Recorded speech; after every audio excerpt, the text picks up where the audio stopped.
YKCB Channel menjelaskan yang dikaburkan tentang Pak Harto. Subscribe dan nyalakan lonceng untuk mengikuti channel ini. Dipersilakan. Kita beri aplaus untuk Profesor Hadiono Siono. Bapak Dr. Bastaman yang saya hormati, para peserta dan sesepuh yang saya sangat hormati. Hari ini adalah hari yang penuh dengan kebahagiaan karena kita mensyukuri pemberian penghargaan sebagai pahlawan nasional kepada beberapa tokoh nasional kita, terutama kepada Bapak Haji Muhammad Soeharto yang sangat kita hormati. Mengingatkan pada Bapak Soeharto, saya sangat terkesan bagaimana Pak Harto selama saya mengabdi langsung kepada beliau sekitar 9 periode sebagai Kepala BKKBN, Menteri Kependudukan, Menko Kesra dan Tasdin, sampai akhirnya Pak Harto mengundurkan diri dan saya masih diteruskan dengan Presiden Habibie yang 5 tahun kemudian beliau tidak lagi siap untuk melanjutkan. Saya terkesan pada Pak Harto bahwa kita harus sangat dekat dengan rakyat, harus senyum, harus tidak menunjukkan langkah-langkah yang bersifat memaksa, sehingga senyum itu adalah simbol dari komitmen. Karena kita komitmennya sangat tinggi, maka dengan sendirinya kepada rakyat kita harus memberikan semacam imbalan yang sama, bahwa rakyat yang telah datang bersama-sama dengan kita pada pertemuan-pertemuan mempunyai komitmen yang sangat tinggi juga. Lebih dari itu, saya selaku pejabat sangat tinggi untuk 9 periode, saya diperintahkan agar memberikan hormat kepada rekan-rekan yang mempunyai kedudukan sebagai sesepuh bangsa, untuk diminta bantuannya, untuk diberikan kesempatan memberikan petunjuk dan dilaksanakan petunjuknya itu begitu rupa sehingga kita harus sangat dekat dengan rakyat. Kedekatan dengan rakyat itu diukur dan diperintahkan kepada saya untuk menjadi duta dari beliau. Sementara bertemu dengan gubernur harus disampaikan, mari kita bertemu dengan rakyat. Jadi tidak bertemu di tengah-tengah kantor atau dengan pejabat-pejabat teras gubernuran, tetapi bertemu dengan rakyat. Sehingga dengan sendirinya pertemuan saya dengan para gubernur, para bupati adalah bersama dengan rakyat, sehingga rakyat mendengar apa yang kita bicarakan dengan gubernur dan bupati. Satu komitmen yang luar biasa. Dan Pak Harto adalah, saya lihat, sebagai presiden yang secara terbuka bertemu dengan rakyat dalam jumlah yang besar dan tidak ada rekayasa sama sekali, bahwa siapapun yang dipanggil Pak Harto untuk maju ke depan dan mengadakan testimoni itu direkayasa, tidak, tapi semuanya secara spontan, sehingga ada yang rikuh sampai kadang-kadang mereka itu terkencing-kencing karena sangat kaget bahwa dipanggil oleh Pak Harto, dan keterangannya adalah keterangan murni yang tulus dari para rakyat yang dipanggil oleh Pak Harto pada pertemuan semacam itu merupakan mahligai dan merupakan kunci keberhasilan dari program yang kemudian 10 tahun lebih cepat dari target yang disampaikan pada tahun 2000. Kita sampai pada tahun 90 sudah mencapai target yang disampaikan oleh MPR dan disahkan oleh pemerintah. sebagai target yang sangat ambisius. Penurunan fertilitas 50% pada tahun 90 dibandingkan keadaan pada tahun 70, dan itu berlanjut sampai sekarang.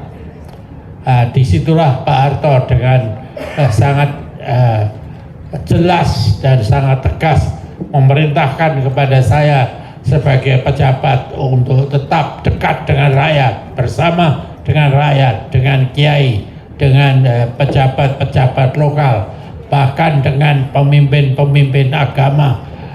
Tidak ada yang harus kita sembunyikan, tidak ada yang harus kita singkirkan. Itulah sebabnya Pak Harto saya lihat adalah pemimpin yang sangat merakyat, pemimpin yang sangat dekat dengan rakyat, dan pemimpin yang sangat mendengar apa yang disampaikan oleh masyarakat luas.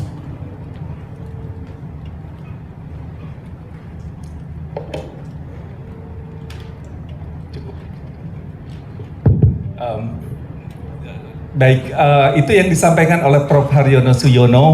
Kita beri tepuk tangan. Bapak Ibu, terutama adik-adik mahasiswa ya, Prof. Haryono ini usianya sudah di atas 85 tahun ya, hampir 90 tahun ya. Tapi saya kira kita harus belajar banyak ya dari Prof. Haryono. Dia di usia yang sudah tidak muda lagi, masih tetap semangat, masih tetap memberikan masukan, masih tetap bisa berkomunikasi ya dengan kita semua ya, untuk memberikan pengarahan, wejangan, nasihat. Dan saya kira ya kita generasi muda harus malu lah kalau kita merasa cepat tidak semangat gitu ya, cepat atau lesu dan seterusnya. Nah, Bapak Ibu sekalian, tadi Prof. Haryono bicara tentang perspektif pribadi ya, sebagai seorang pembantu presiden yang memang sehari-hari mendampingi Presiden Soeharto saat itu. Nah, nanti kita akan elaborasi hal-hal yang lain terkait dengan pengalaman kebersamaan ya, dalam bagaimana Pak Harto memimpin negara ini, terus kemudian juga mengupayakan suatu kondisi stabilitas nasional yang baik, yang kuat ya, dan kemudian lanjut program pembangunan yang berkelanjutan. Nah, sekalian, saya kira kita akan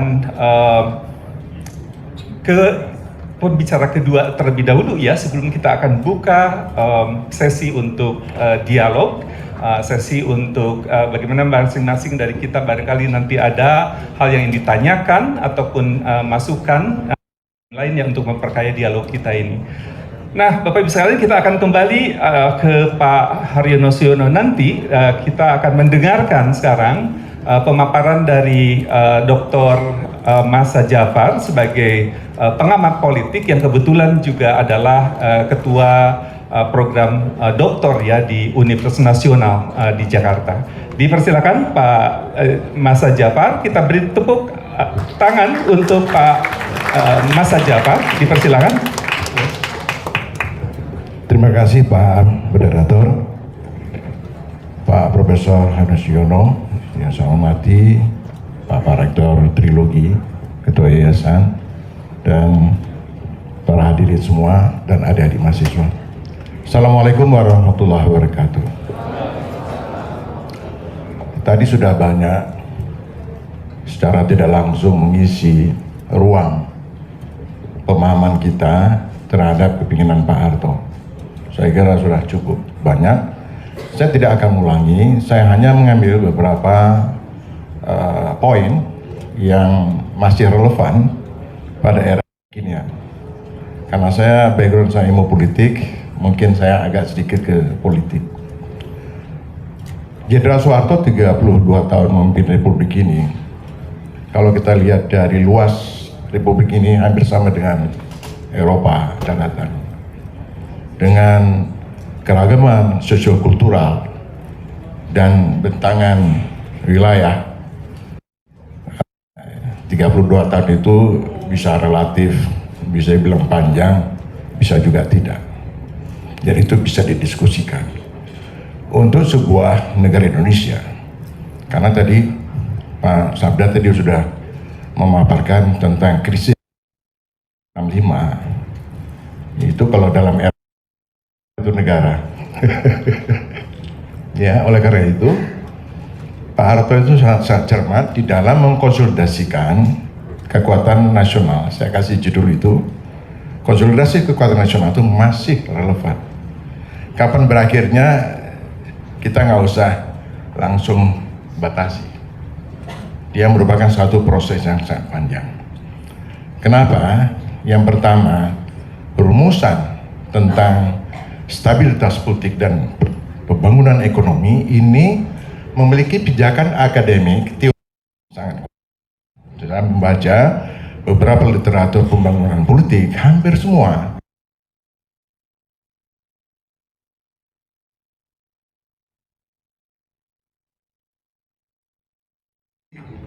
konsep pembangunan politik kestabilan politik dan merupakan cara ekonomi.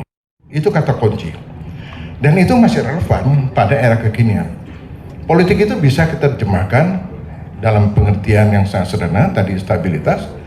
Tapi dalam era kekinian, stabilitas itu juga sangat terkait dengan sistem politik yang dibangun. Apakah sistem politik yang dibangun itu, dia memberikan satu landasan yang kuat, sehingga ada stabilitas politik yang sustain pada kurun batasan periode masa berakhirnya sebuah pemerintahan maupun dia long term sebagai suatu sistem yang merupakan keberhasilan yang dibangun oleh bangsa ini.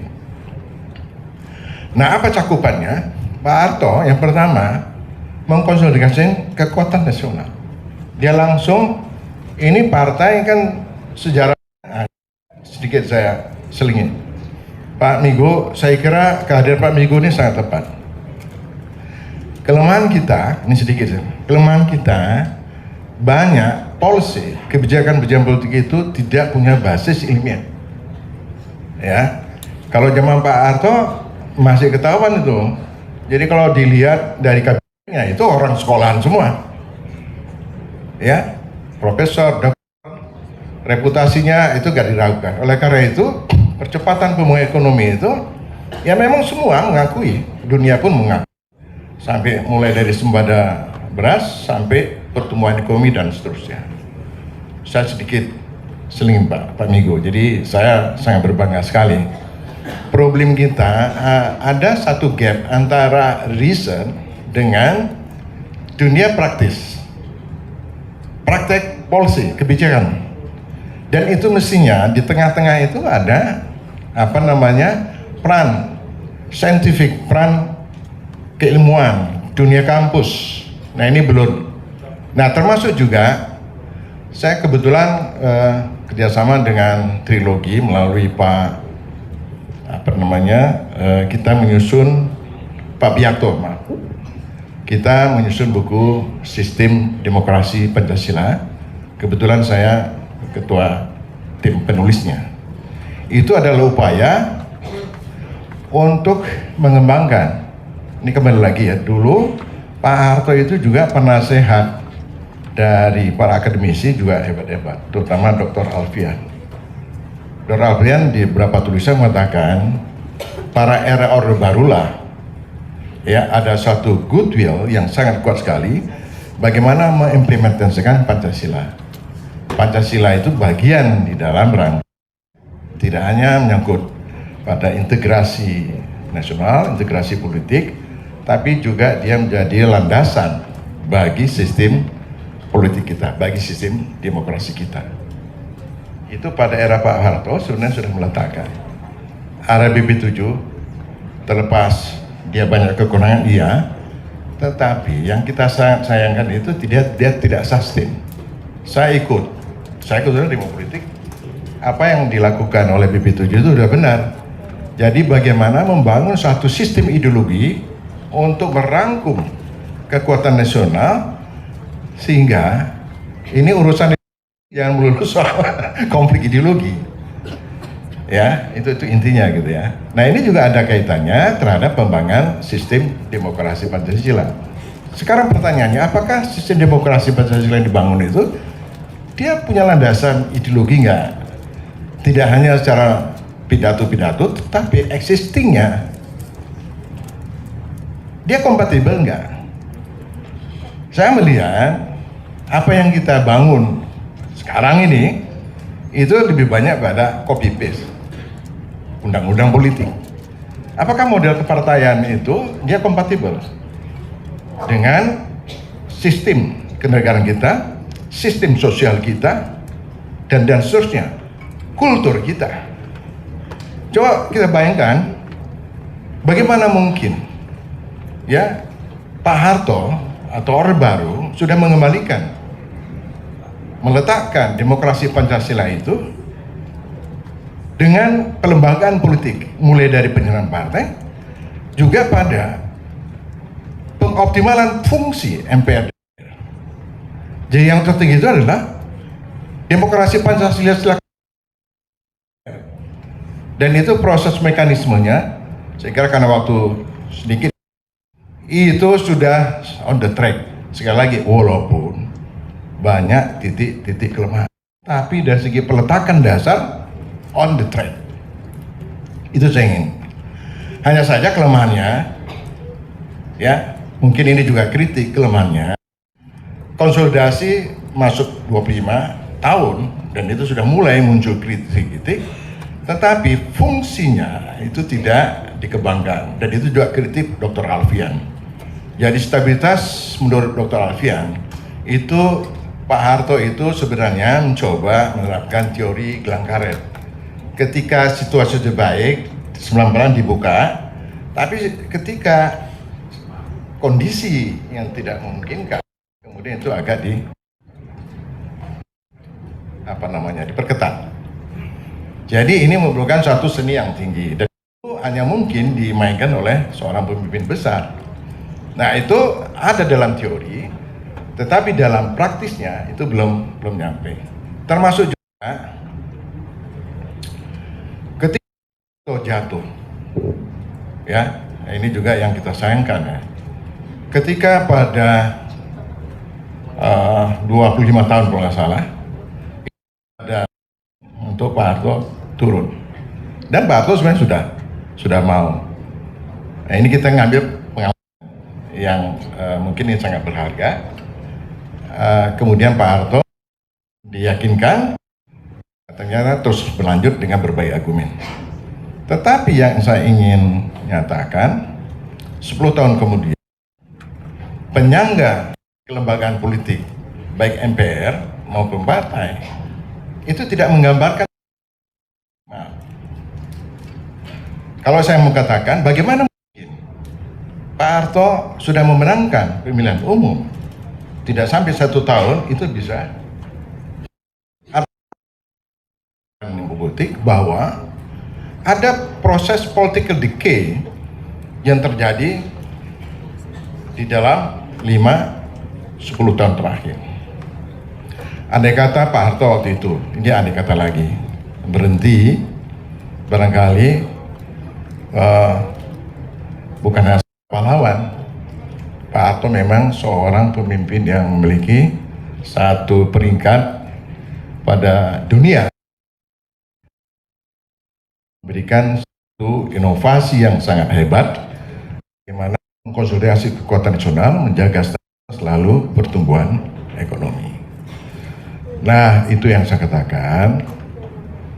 Lalu, ya, apa yang relevan pada masa ini nggak habis ya karena waktu. Yang pertama, trilogi itu relevan dalam konteks tadi. Stabilitas. Mestinya dunia kampus, ya ini juga autokritik. Trilogi itu basis teori, ya ilmiah yang bisa dikembangkan. Jadi stabilitas itu hanya mungkin jika ada pertumbuhan, tetapi pertumbuhan itu akan bisa menjamin stabilitas kalau ada pemerataan. Dan Pak Harto sebenarnya sudah menyadari ketimpangan sosial ekonomi luar biasa hebatnya. Karena apa? Karena peninggalan struktur sosioekonomi kolonial itu nggak mungkin bisa dirubah 32 tahun. Ini pekerjaan yang tadi Pak Sabda sedikit sudah menyentuh. Dan sebenarnya Pak Harto sudah mulai masuk mengembalikan kedaulatan ekonomi itu sesuai dengan spirit Konstitusi 1945. Beliau sudah mengembalikan itu. Dan saya kira ini sangat pidato Pak Prabowo, sudahlah. Para konglomerat itu kan sudah cukup. Dan para konglomerat itu yang kuat-kuat itu kan juga karena kebijakan Orde Baru. Andai kata Pak tidak membuat kebijakan strategis kemudian memperkuat para konglomerat pengusaha itu, kan mereka juga tidak ada apa-apanya gitu.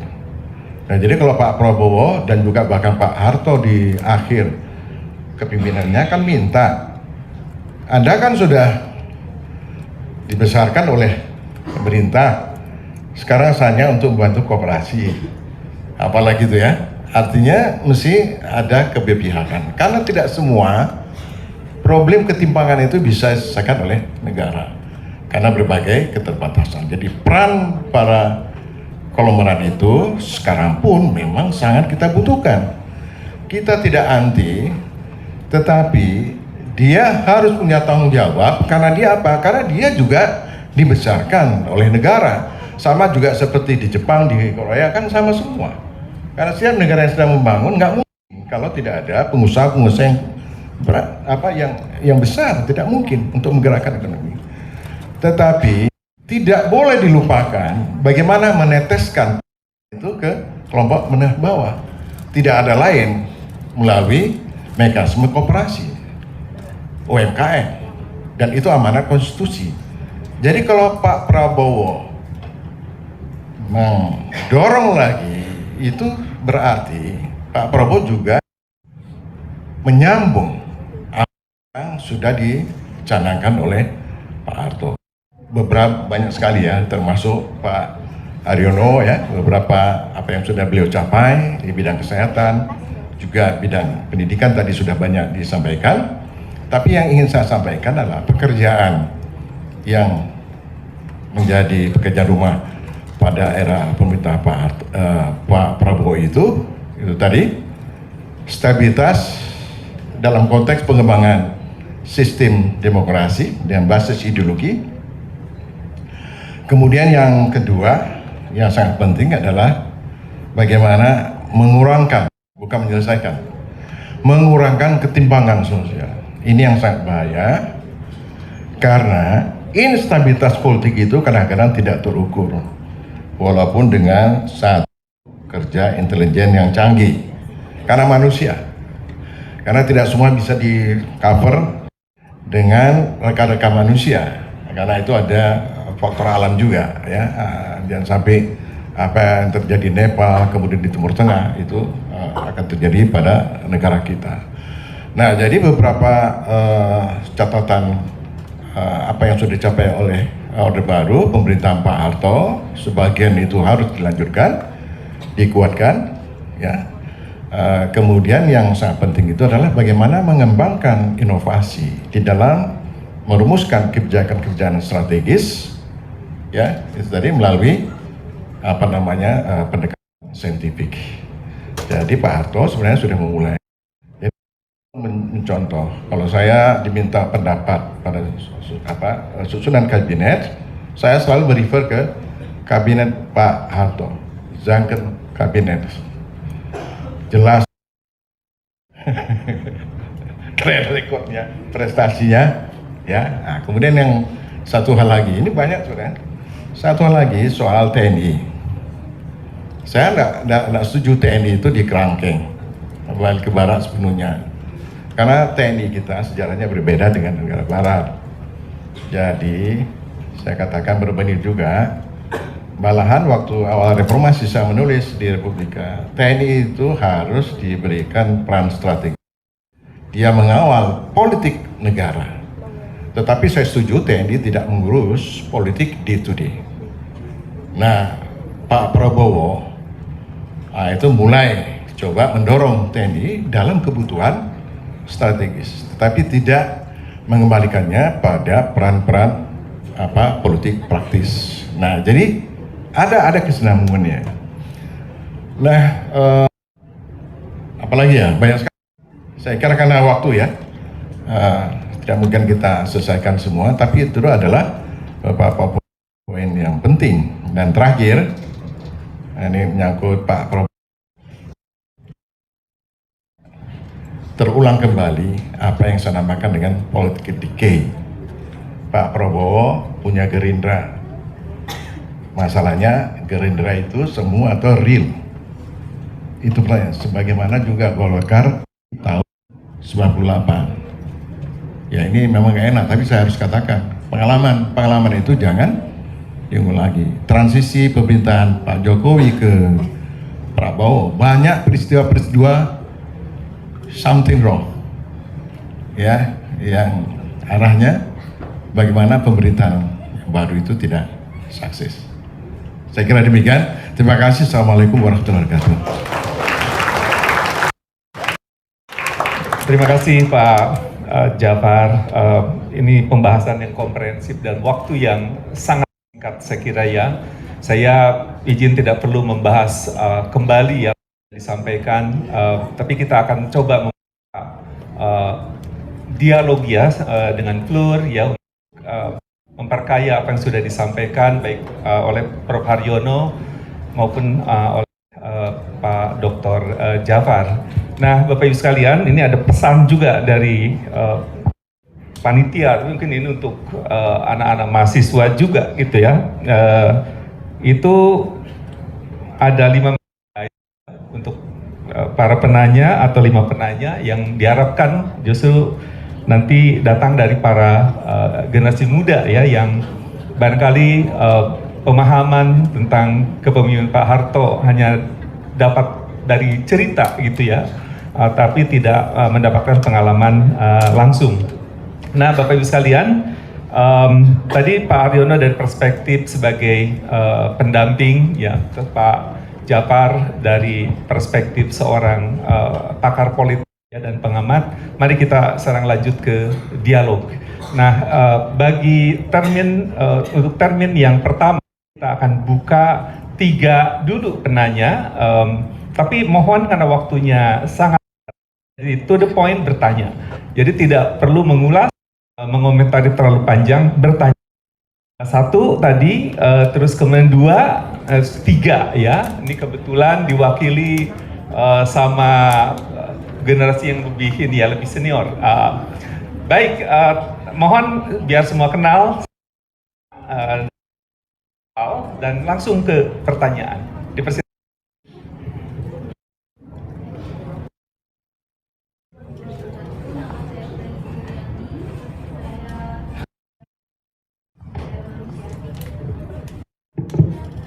Assalamualaikum, nama saya Dr. Franci Irian, yang adalah dosen S organisasi.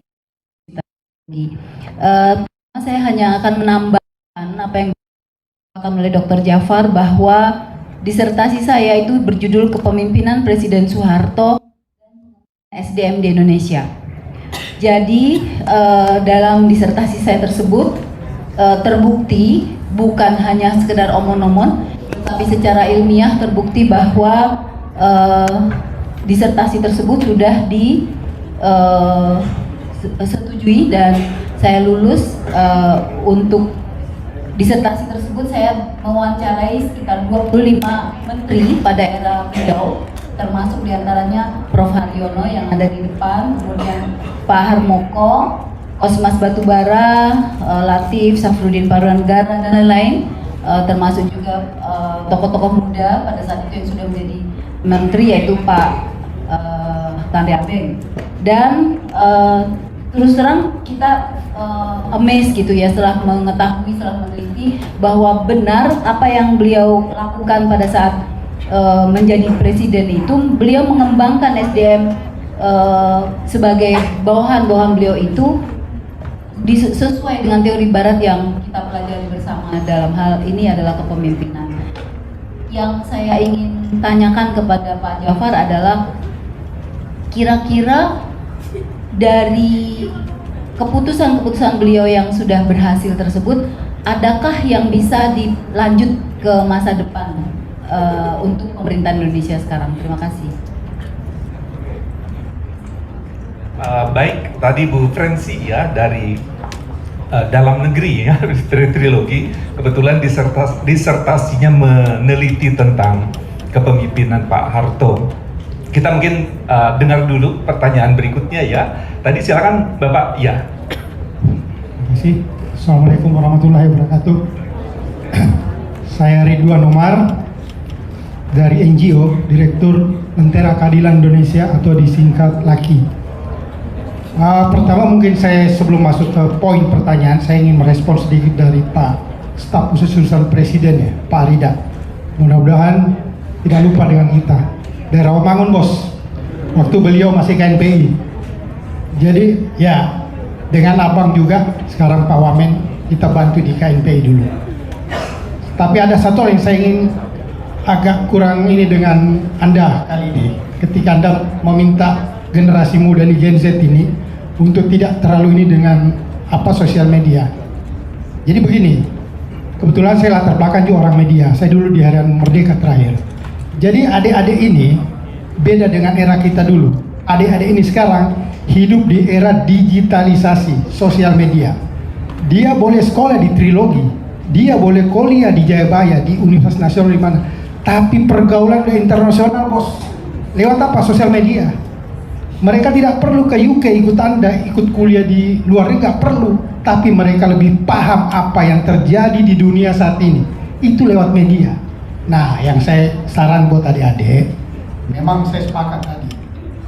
Disaring informasi. Hancurnya negara ini, jatuhnya Pak Harto itu, karena mayoritas adik-adik mahasiswa itu, termasuk saya, walaupun saya tidak terlibat di 98, alhamdulillah saya tidak terlibat. Kenapa? Anda harus tahu adik-adik, ternyata ini menurut saya Didu ya, yang merusak negeri ini adalah angkatan 98 yang menjatuhkan Pak Harto. Mereka adalah kaki tangan oligarki yang sekarang merusak negeri. Walaupun tidak semua ya, ada yang punya idealisme. Tapi kita lihat siapa yang duduk di sana sekarang. Dulu yang teriak Pak Harto itu raja KKN, sekarang mereka mbahnya KKN. Saya bisa buktikan. Siapa yang jatuhkan Pak Harto? Ternyata setelah berkuasa satelit dijual. Siapa yang jual satelit? Itulah orang yang dulu jatuhkan Pak Harto. Di DPR dulu ada fraksi ABRI, dibubarkan. Katanya ABRI tidak begini. Ternyata ABRI tidak ada di DPR. Lebih bagus nggak DPR sekarang? Setelah reformasi rusak. Saya lama di DPR. Saya bukan anggota dewan. Saya di press room dulu. Saya media dulu. Saya tahu bagaimana kelakuan DPR itu. Jadi Pak Harto tidak ada pemimpin yang sempurna. Bagi kami umat Islam, yang sempurna hanya Rasulullah Muhammad SAW. Selain itu tidak ada. Tetapi ingat, apakah Pak Harto itu kebaikannya, kejelekannya lebih banyak dari keburukannya? Ternyata terbukti sekarang.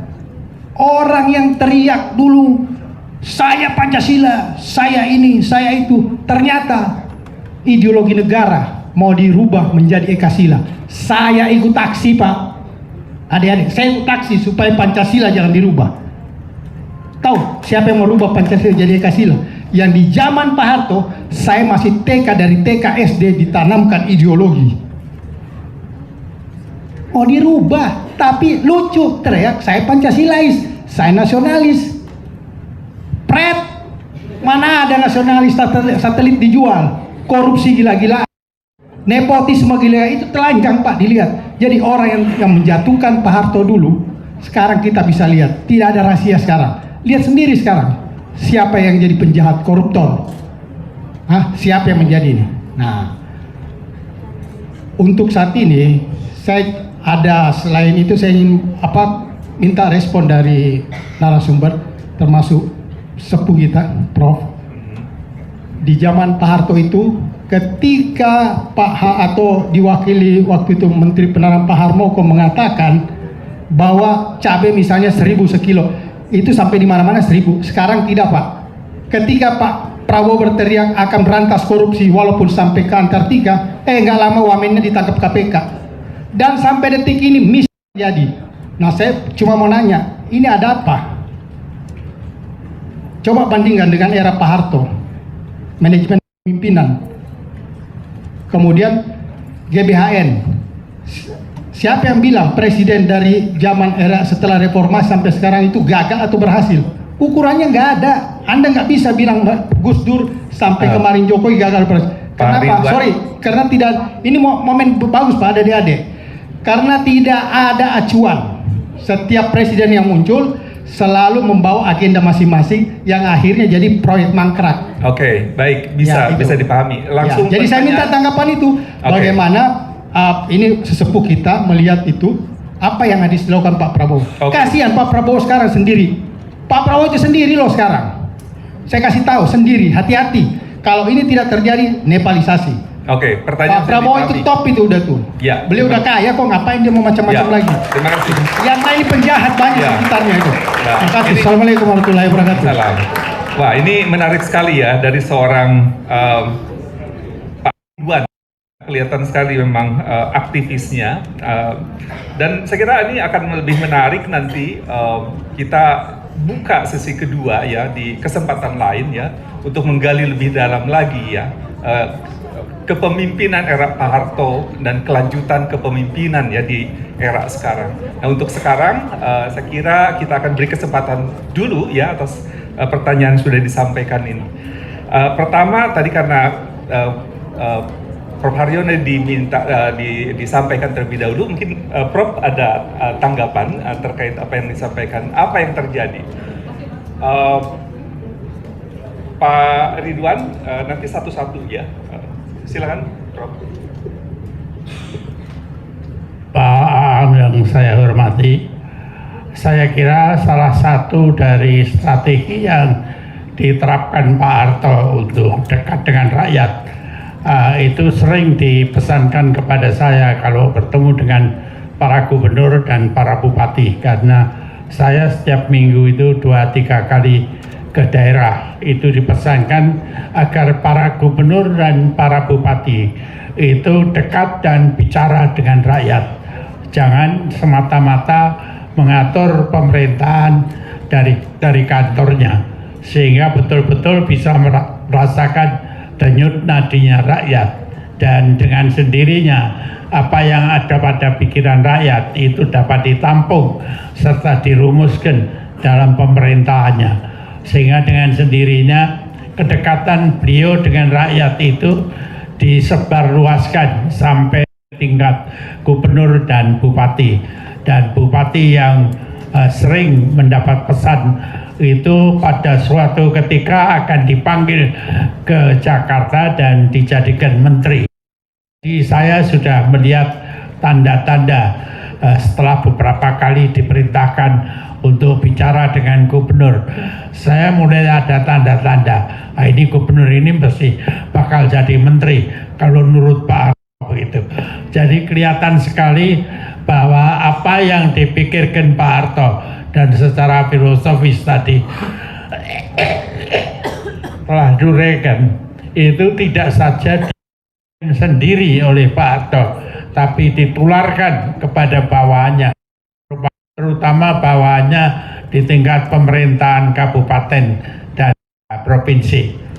Ini merupakan bukti bahwa beliau tidak kepingin jadi pemimpin sendiri, tetapi berkeinginan kepemimpinan bersama dengan rakyatnya, dan rakyatnya diberi kesempatan untuk menyampaikan apa saja pada Pak Harto, baik melalui gubernur bupati maupun pada pertemuan-pertemuan langsung di era terbuka yang sering diadakan pada kunjungan Pak Harto ke daerah-daerah. Dan ini merupakan satu ciri yang saya kira sekarang ini mulai dirintis oleh presiden yang baru dengan adanya kedekatan dengan rakyat.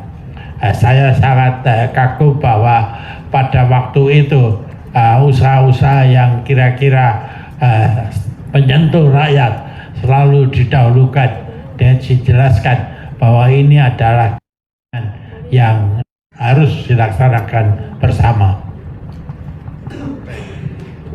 Terima kasih Prof. Paling tidak tadi Prof. Haryono sudah memperkuat ya apa yang sudah disampaikan oleh Pak Ridwan ya tentang kepemimpinan Pak dari saksi mata langsung ya betapa Pak Harto mendengar ya suara rakyat.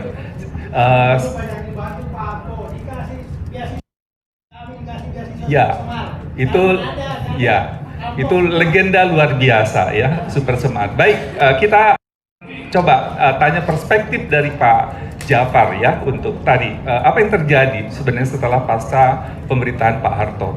Dipersilakan Pak. Terima kasih. Ada dua penanya, tapi saya jawab sekaligus. Jadi kalau ditanya kebijakan apa yang terus dia harus sustain, ya berlanjut, saya kira banyak sekali. Saya ada berapa itu? Antara lain ya, tadi soal penguatan ideologi itu tidak ada tawar bagi negara yang sangat pluralisme seperti kita. Tidak ada satu perekat kalau ideologinya lemah. Itu sudah dibuktikan dan Pak Harto sudah meletakkan.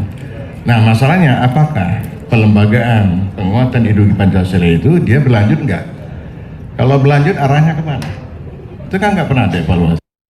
Sehingga sebenarnya aneh-aneh yang tidak ada relevannya pada penguatan ideologi Pancasila.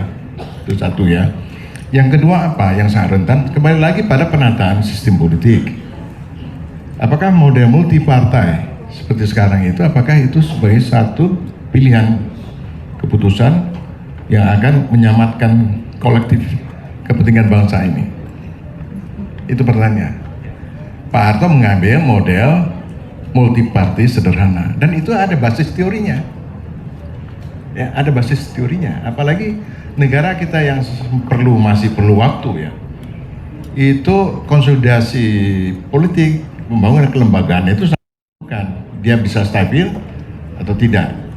3 partai kan dulu banyak juga. Saya termasuk berpendapat 3 partai adalah satu ijtihad politik yang sangat luar biasa. Kita berkaca pada pengalaman masa lalu, jadi ada restrinya. Kemudian tantangan ke depan, lalu membaca pengalaman di beberapa negara. Ya, itu hanya saja kritik saya. Lembaga penyelenggaraan sudah terbangun, hanya saja fungsi partai itu yang tidak berjalan secara optimal. Nah, sama juga isunya sekarang. Ini partainya banyak. Pertanyaannya, apakah fungsi partai itu sudah berjalan sebagaimana yang diharapkan dan dia pada akhirnya akan mendukung stabilitas politik. Yang sangat gawat adalah sistem demokrasi yang kita terapkan sekarang ini. Walaupun kita selalu mengatakan Pancasila, politik Indonesia itu sangat liberal. Itu nggak bisa dibantah itu. Bagaimana mungkin kemudian ya kekuasaan itu tidak lagi pada kedaulatan rakyat, tetapi pada kedaulatan kekuatan modal. Jadi offsetnya itu jauh sekali.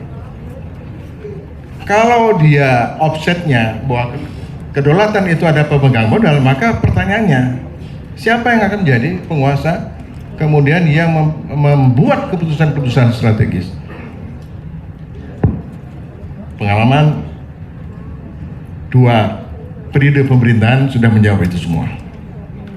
Ya, itu yang saya katakan offside atau apa yang dinamakan dengan para ahli politik itu namanya political decay. Apakah institusi politik yang terbangun itu, apakah dia menopang atau sebenarnya hanya menunggu?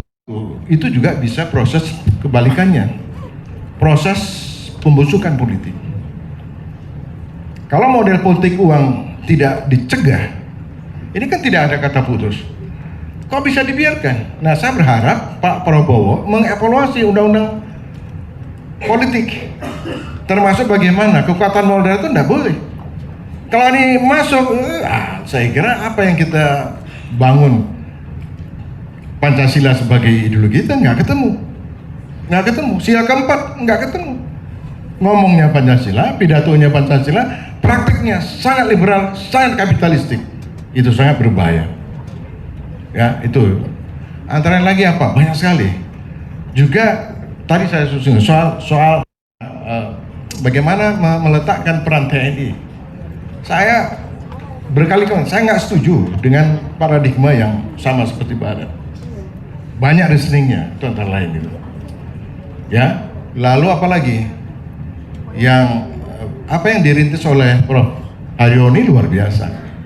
Tetapi yang saya heran, kok ini tidak dilanjutkan, tidak diadopsi, bahkan riset-riset tidak ada. Termasuk juga apa, demokrasi Pancasila tidak ada riset pengembangannya. Padahal Dr. Alfian mengatakan masih ada dimensi pengembangan. Ideologi itu di samping dia ada dimensi idealisme, tapi dia harus punya dimensi pengembangan. Dimensi pengembangan itu yang tidak pernah berhenti. Dulu ada BP7, kemudian apalagi.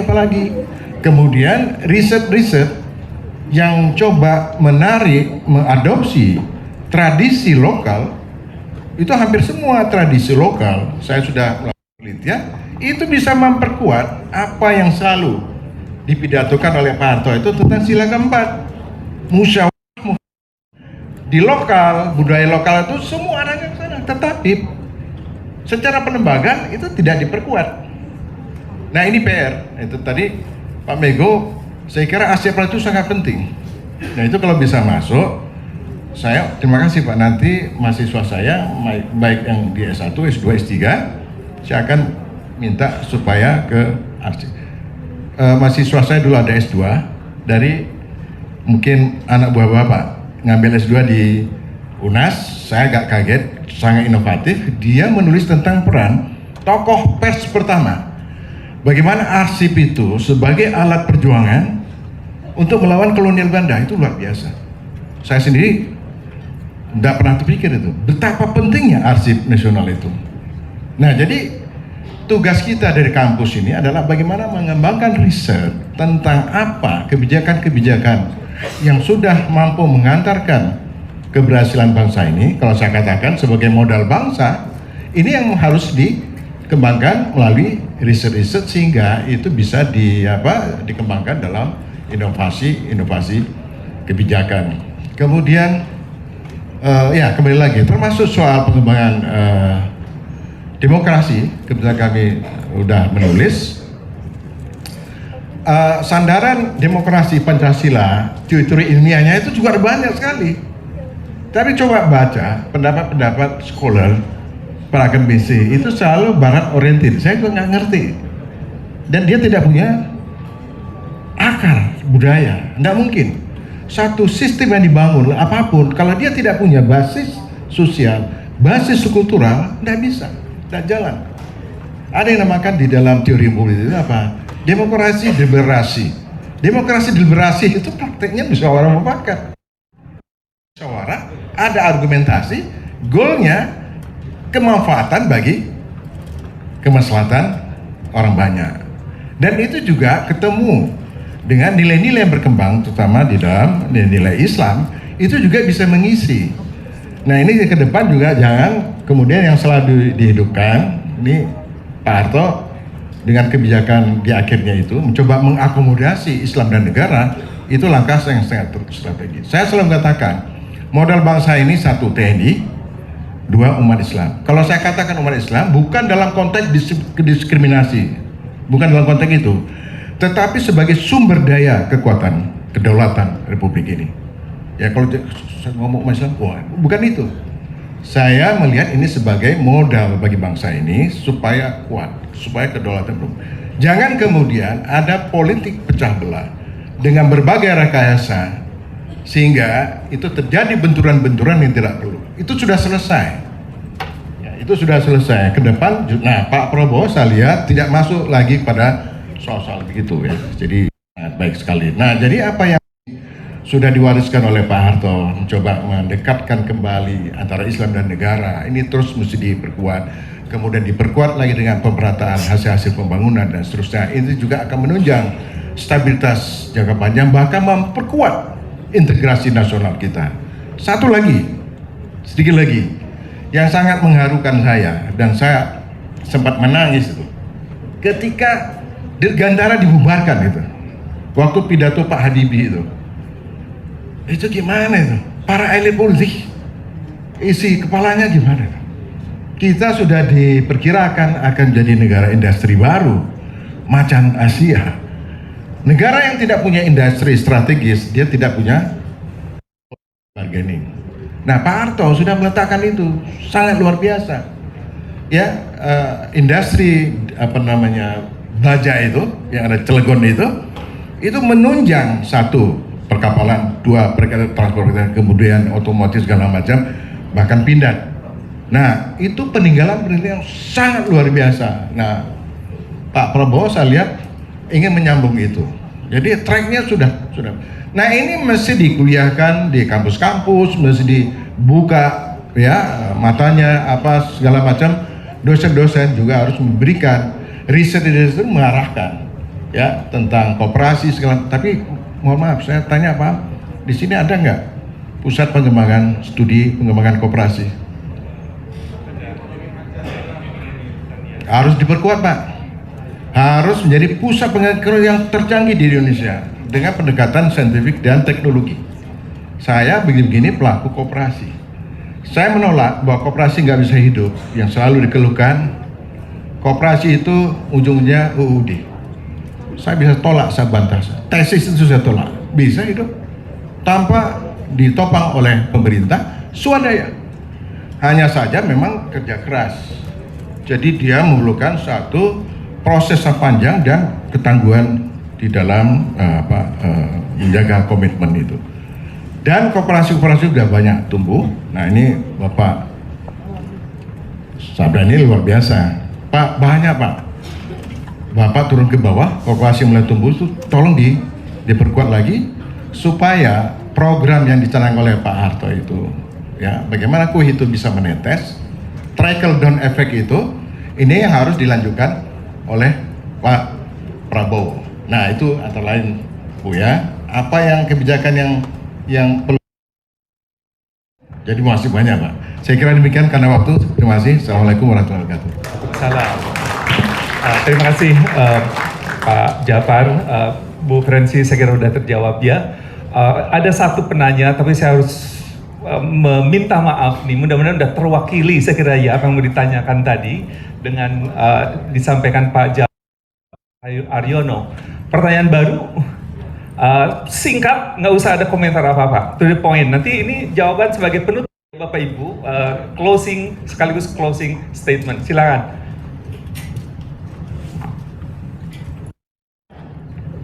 Koreksi dikit untuk Pak. Masa kepemimpinan saya kira tidak 32 tahun Pak, tapi 31 tahun. Itu diangkat jadi pejabat presiden Maret 67, kemudian dilantik baru Maret 68. Jadi kalau 32 nanti beban sejarahnya Bung Karno masuk ke Pak Harto Pak. Terus yang kedua, mumpung ada utusan presiden, mungkin ini juga jadi beban untuk Pak Prabowo. Satu, berkaitan dengan Kepres mengenai Hari Penegakan Kedaulatan Negara. Kepres nomor 2 tahun 2022 yang tidak memasukkan nama Pak Harto dalam serangan umum 1 Maret. Tapi justru dalam keputusannya itu memasukkan nama Presiden Soekarno dan Bung Hatta sebagai pemimpin yang mengorganisasikan. Padahal kita tahu pada saat serangan umum 1 Maret Presiden Soekarno dan Bung Hatta ditangkap Belanda. Bahkan suratnya kepada Bu Fatmawati aja nggak bisa keluar, apalagi surat perintah kan gitu Pak. Terus yang kedua Pak, ini sebelum Pak Prabowo bergabung dengan mengambil Gibran sebagai wakil presiden, ada kepres mengenai pelanggaran HAM berat Pak. Harusnya yang dikeluarkan oleh Pak Jokowi, dan itu ada kasus bulan Mei yang melibatkan Pak Prabowo dan juga menyebutkan bahwa PKI adalah korban pelanggaran HAM berat. Saya kira perlu diteliti lagi Pak kepresnya, karena kan kalau Pak Prabowo sebagai pelanggar HAM berat, waduh presiden kita jadi pelanggar HAM berat kan gitu Pak. Itu. Ya. Baik Pak. Itu saja Pak. Saran ya. Baik. Baik, saya kira tadi masukan lebih tepatnya ya, dan ada saya kira Pak Ahmad Rida Sabana di sini nanti saya kira didengar, dipelajari dulu ya. Nah Bapak Ibu sekalian, kita sudah masuk ke sesi terakhir penutupan. Jadi mungkin setengah menit, 30 menit, 30 detik, 60 menit Pak Jafar, Prof, ada mungkin Pak Jafar dulu ya, saya kira ya, sebagai closing statement. 1 menit, 2 menit. Terima kasih, saya singkat bahwa kepemimpinan Pak Harto tidak bisa dibantah dan itu bisa dibuktikan baik secara ilmiah maupun secara faktual ya. Nah oleh karenanya mungkin mesti harus lebih aktif lagi untuk memberikan penguatan pada keberhasilan Pak Harto, karena yang akan menjadi modal bangsa dalam konteks itu. Jadi orang pro kontra biar aja, tetapi kalau punya keberhasilan dengan fakta-fakta, nah itu yang mesti ditonjolkan. Saya ada ada 12 poin ya dari kepemimpinan Pak Harto yang itu dia berlanjut ya, berlanjut. Apa yang dilakukan atau itu tidak dicanangkan waktu itu, mungkin transisi atau transformasi kita juga akan bermasalah ya, soal transmigrasi banyak sekali. Tidak mungkin kita merasakan, walaupun ada sebagian mengatakan 80 tahun Indonesia merdeka masih, tetapi ya kebijakan-kebijakan strategis yang dilahirkan oleh selama Pak Harto itu adalah sebagai modal bangsa kita untuk bisa lebih berkembang lagi. Saya kira itu, jangan terlalu banyak ya sikap pesimis kemudian sibuk soal ngurus Pak Harto begini-begini, termasuk yang HAM tadi Pak, itu sudah dibantah oleh mahasiswa saya ya, soal isu HAM segala macam itu gampang dibantah ya. Kemudian ada mahasiswa saya sekarang dia dirjen di Kemenkumham, itu udah dibantah itu tentang soal konsep rekonsiliasi ya. Jadi yang bisa gitu bantah aja secara ilmiah. Terima kasih. Assalamualaikum warahmatullahi wabarakatuh. Ya, terima kasih Pak Jafar atas closing statement-nya. Terakhir, Bapak Ibu sekalian, kita dengarkan dari Prof. Haryono Suyono. Terima kasih.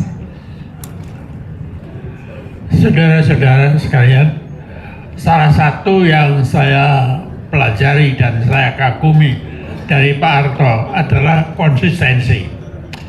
Baik dalam pertemuan dengan para pemimpin bangsa yang nasional maupun internasional, Pak Harto selalu sangat konsisten dengan cita-cita untuk kesejahteraan rakyat.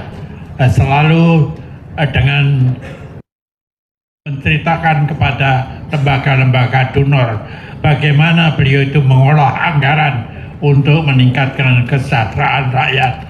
Bahkan kadang-kadang memberikan subsidi agar usaha-usaha untuk yang dinamakan koperasi itu tumbuh karena dibantu dengan permulaannya oleh modal yang berasal dari pemerintah.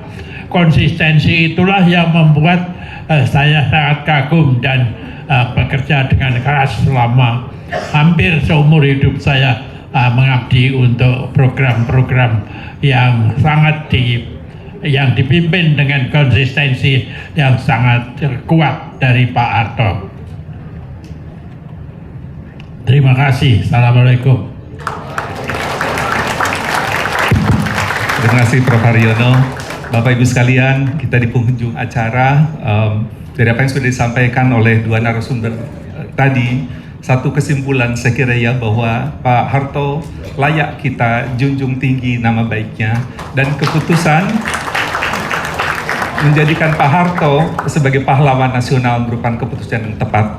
Ya, mari kita belajar banyak ya dari kepemimpinan Pak Harto, dan saya kira kita semua di sini punya komitmen ya untuk melanjutkan hal-hal yang baik dari apa yang sudah dilakukan oleh Presiden Soeharto.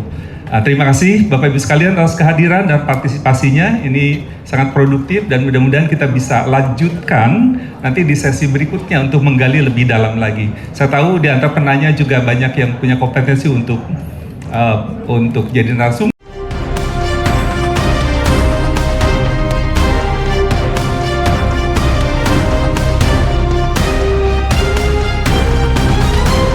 YKCB Channel menjelaskan yang dikaburkan tentang Pak Harto. Subscribe dan nyalakan lonceng untuk mengikuti channel ini.